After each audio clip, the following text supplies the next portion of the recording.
अगर आप सच्चाई, ईमानदारी, धर्म, न्याय, सिद्धांत के उसूलों पर चल रहे हों और चलते हुए धन कमाकर अमीर बनना चाह रहे हैं, तो इस प्रक्रिया में जो आपकी यात्रा है, इस यात्रा में जो तमाम तरीके की परिस्थितियों में बदलाव होंगे, लाइफ में चेंजेस आएंगे और विचारों में तमाम तरीके के बदलाव होंगे और साथ ही साथ जो आप सीखेंगे, उन सभी के बीच में आप खुद को तराश रहे होंगे।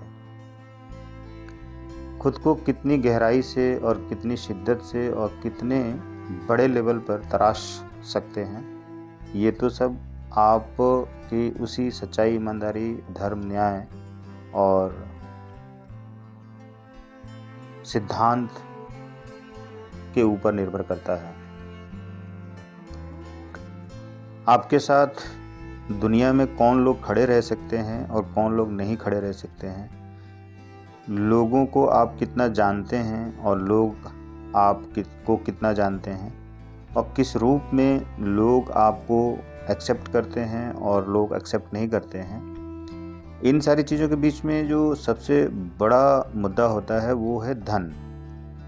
धन हर किसी को खींचता है अपनी तरफ और हर व्यक्ति धन पाने के लिए लोभी हो जाता है, चोर बन जाता है।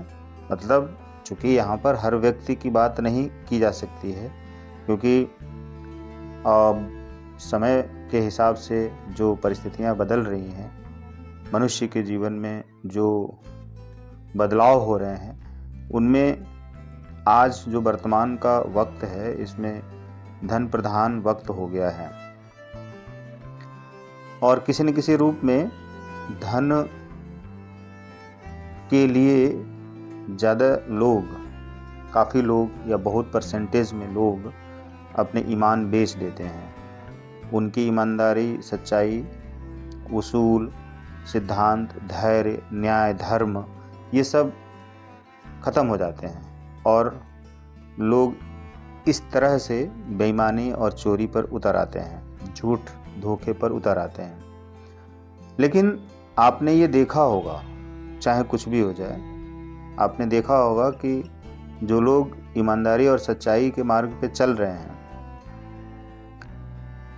उनके जीवन में शुरुआत में जो कठिनाइयाँ होती हैं, जो संकट आते हैं, जो दर्द होता है, जो दुख होता है, जो बहुत ज़्यादा खुद की प्रताड़ना होती है, काटना छाँटना होता है, वो बहुत ही ज़्यादा होता है और संघर्ष भी ज़्यादा होता है। लेकिन वक्त निकलते कुछ वक्त बाद, कुछ वर्ष बाद, उनके जीवन में बहुत ही सादगी और संपन्नता बढ़ती चली जाती है। बहुत ज़्यादा धन दौलत भी बढ़ता जाएगा और लोगों के द्वारा उस व्यक्ति को बहुत ज़्यादा सम्मान भी प्राप्त होता चला जाएगा। तमाम ऐसे लोग होते हैं, लेकिन ऐसे लोगों की संख्या तो कम है, ये बात सच है।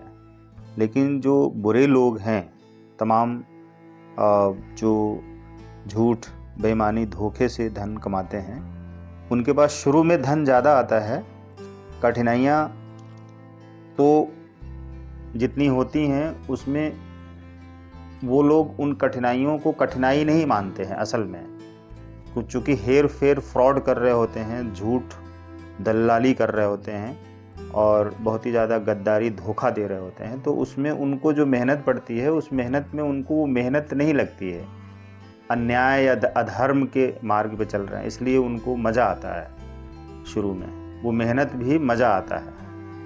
सही कहें तो मज़ा इसलिए आता है कि उनको ये दिखता है कि बस चाहे किसी का कुछ भी नुकसान हो जाए, लेकिन उनको फ़ायदा हो जाए, और उसमें वो बहुत ज़्यादा बेईमानी, झूठ, चोरी करते हैं और ऐसा करके हेरा फेरी करके पैसे को बहुत ज़्यादा बटोर लेते हैं। और फिर बाद में चलकर उनके जीवन में इतने संकट आते हैं, कठिनाइयाँ आती हैं, चुन चुन कर उनकी ज़िंदगी से बदले लिए जाते हैं वक्त के द्वारा, और समाज में उनकी कोई भी कीमत होती नहीं है दूसरों की नज़र में, जो लोग देखते हैं, जानते हैं, समझते हैं। ऐसे हजारों लाखों लोग आपको आपके आसपास से लेकर दूर दराज तक देखने को मिल जाते हैं।